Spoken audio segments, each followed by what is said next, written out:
We'll cross to our correspondent Dave Keating in a moment. Let's first hear from the German Chancellor Olaf Scholz ahead of the summit. Ich glaube schon, dass geschwächt ist. I do believe he is weakened, as this shows that the autocratic power structures have cracks in them, and he is not as firmly in the saddle as he always asserts. Solide und fest im Sattel sitzt, wie immer wieder überall behauptet. Well, Dave Keating is in the Belgian capital for us. Dave, leaders starting the day with a briefing from the NATO Secretary-General, Jens Stoltenberg. Yeah, the EU prime ministers and presidents will be arriving on this red carpet behind me in about an hour, and they're going to start their summit, as you say, with a meeting with NATO Secretary General Jens Stoltenberg to talk about the latest developments in Ukraine and in Russia, specifically that march on Moscow by the Wagner Group. Now they're going to be sharing intelligence. What did they know before that this weekend? What do they now know?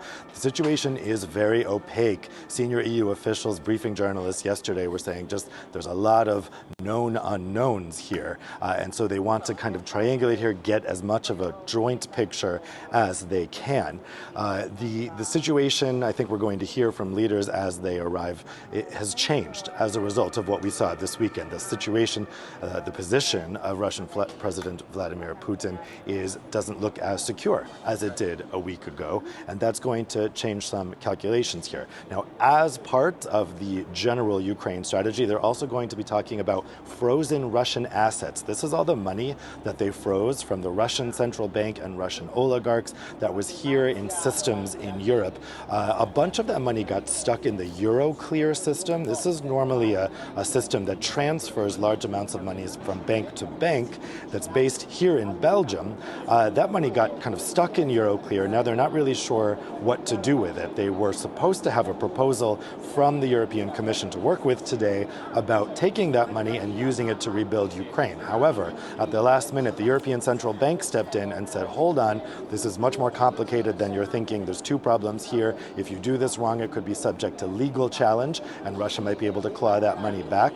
And also, if you do it wrong, it could dent confidence in the euro and the safety of Europe's banking system. So today, they're going to try to talk about creative solutions for taking that frozen Russian money and sending it to Ukraine without while making sure it's legally sound and also reassures the markets. Interesting you said intelligence being shared, because what could come out of this, given that the Wall Street Journal reporting that the whole Prigozhin gambit being reportedly to take the two commanders of the Russian military in Rostov, and that plan got foiled. That's yet to be reported elsewhere. Let's see if that comes up in the intelligence.